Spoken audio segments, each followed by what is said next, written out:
gratitude is a beautiful example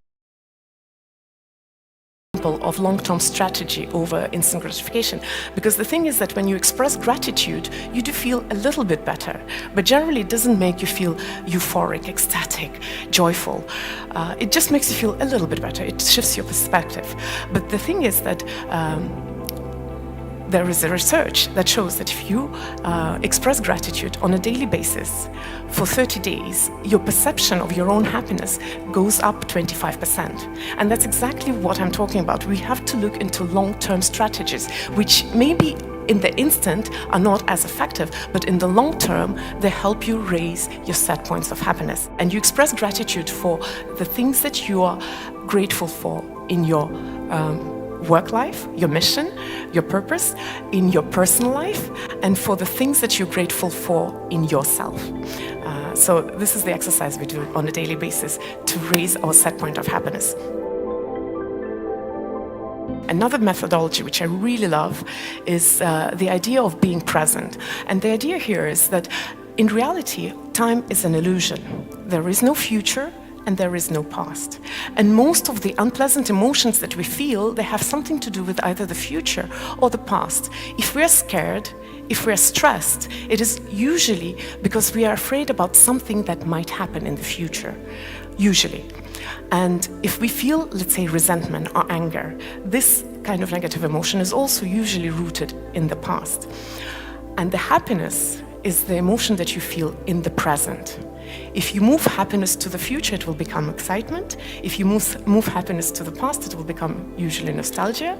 But the truth is that the happiness, the true, pure joy, is in the present moment and only in the present moment. So if you practice consciousness and bringing yourself back to present moment, that actually over time works wonders. You start, your set point of happiness starts going up. You walk out into the nature and you feel the freshness of the air. That's a moment to be happy about.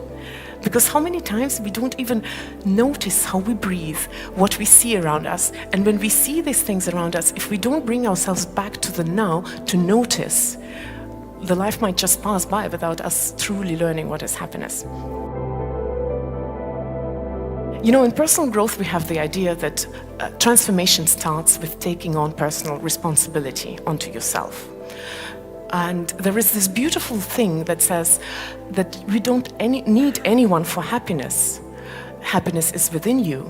But if you've ever had a child sick or a parent sick or a fight with a person that you love, with a friend, with your spouse, you know that it is really hard for this wisdom to make sense in that very moment. And in the moment when something is happening to you and your loved ones, it is okay that you do not feel happy.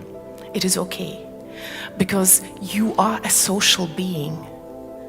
And what is I?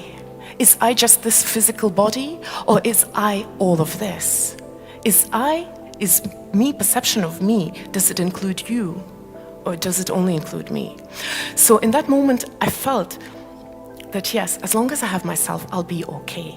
But it is also okay to not feel so happy when something is wrong with a person who is really close to you.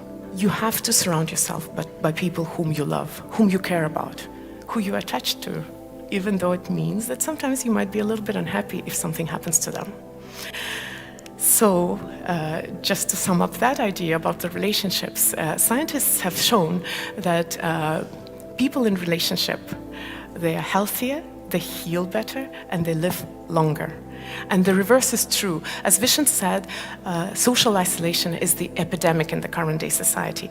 And he said it is despite Facebook and Instagram, but I would say it is also because of Facebook and Instagram. We are forgetting how to interact. We're forgetting what it is to truly connect to each other. Facebook and Instagram is another layer which we put on ourselves.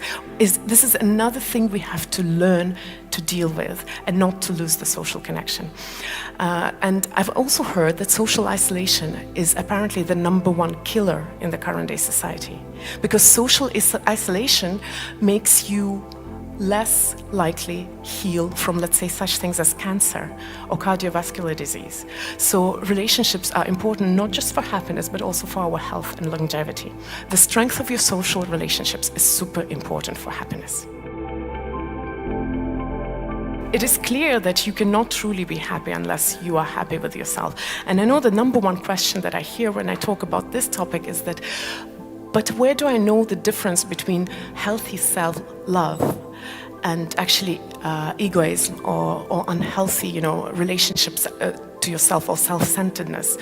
And I haven't lived a very long life, only 40 years, but that piece of life has taught me one thing, that almost all the bad things that we do to other people are because we don't truly love ourselves.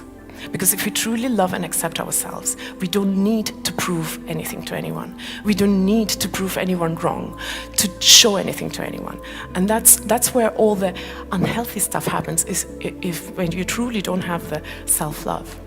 And people who seem that they're self-obsessed, this is them compensating for the lack of love for themselves. This is what Vishen was talking about. I'm really sorry, kids, but unfuckwithable is exactly when you do not need anybody's approval to be okay with yourself. And a lot of the times when I hear somebody saying, oh, they're so full of themselves, that's exactly the problem. We do not see. We only see the mask. We only see what social media shows us. We don't see the void and the pain in those people. We only are nasty if we don't love ourselves truly, which is why I think this is a very important point in learning to be happy. And there is never such thing as too much love for yourself. You cannot be happy unless you truly accept and love yourself. Dealing with the negative. When we talk about happiness, often we talk about shifting the perception, looking at things differently, seeing the light versus the dark. But the truth is that there are both. There's light, there's dark. We were just talking about seasons in Estonia. I come from Malaysia, we don't have seasons there. And I remember when I lived in Estonia, I loved spring. And spring is not as warm as summer, but just the sight of sun makes you feel happy. Just a little bit of warmth when you can take off those gloves and feel the air on your hands, that makes you happy. And you can only truly appreciate spring if you have survived the winter.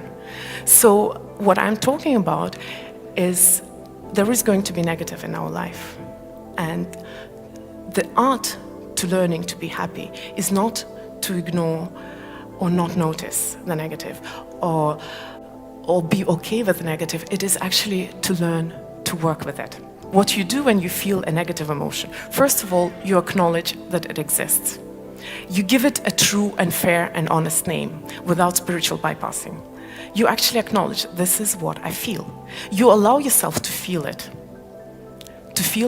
And every emotion feels in your body in a certain way, which actually helps. I like the connection between emotions and the physical body, because by translating your emotions into physical body, it's easier to work with them. So let's say if you feel fear and it's somewhere in your stomach, just relaxing that part of your body really helps.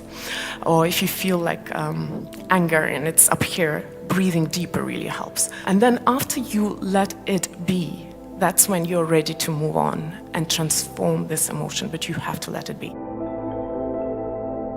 One thing that life will throw on you are negative emotions in the form of being upset with someone. And I think that the point is that we are sometimes thinking that forgiveness is about, if I forgive, the evil is not going to be punished. So we don't want to forgive because we want some kind of learning out of that, or the evil to be punished. But the truth is that forgiveness is not a practice for anyone else but for you. Being upset with someone is like taking poison, hoping that the person who upset you is going to suffer.